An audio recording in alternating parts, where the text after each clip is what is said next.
તો સાથે જ આ ફાયરની ઘટના બનવા પામી છે, જેમાં ફાયરના 100થી વધુ જવાનો કામે લાગ્યા હોય અને આગ લાગી ત્યારે જે સ્થિતિ ઊભી તેમાં લોકોને અફરાતફરીનો માહોલ સર્જાયો છે। તો આજ અંગે વધુ વિગત સાથે અમારા સંવાદદાતા મૌલિક ઉપાધ્યાય અમારી સાથે જોડાઈ ચૂક્યા છે, એમની પાસેથી માહિતી મેળવીશું।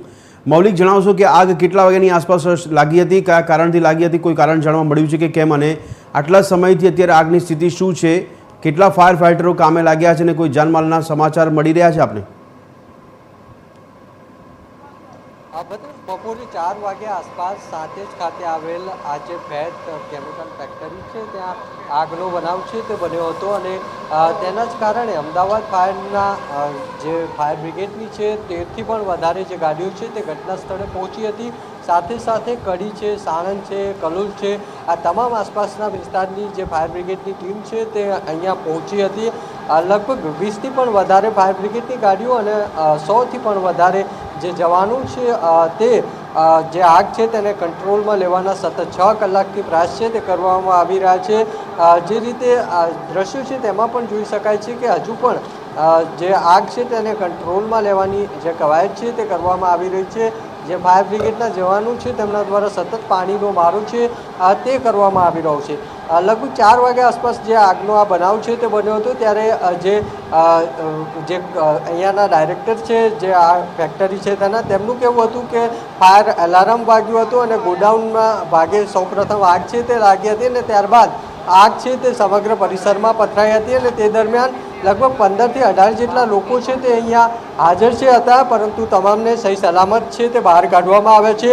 લગભગ 2 જેટલા જે લોકો છે તેમને આગના કારણે ઈજા છે તે પહોંચી હતી અને તેના જ કારણથી તેમને હોસ્પિટલ છે, સોલા સિવિલ હોસ્પિટલ છે તે લઈ જવામાં આવ્યા છે।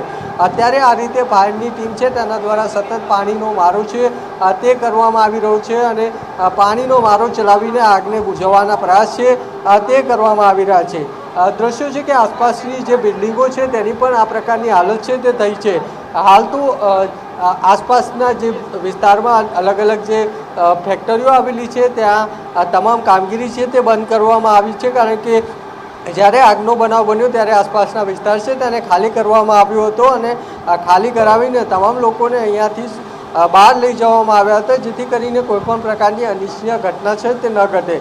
અત્યારે હજુ પણ જે ફાયર વિભાગની કામગીરી છે તે ચાલુ છે અને સતત પાણીનો મારો છે તે ચલાવવામાં આવી રહ્યો છે, પરંતુ ફાયર વિભાગ પાસેથી જે માહિતી મળી છે તે પ્રમાણે સોલ્વન્ટ હોવાના કારણે આગે વિકરાળ રૂપ છે તે ધારણ કર્યું હતું અને આગના જે જ્વાળાઓ છે તે 1 થી 2 કિલોમીટર સુધી દેખાતી હતી।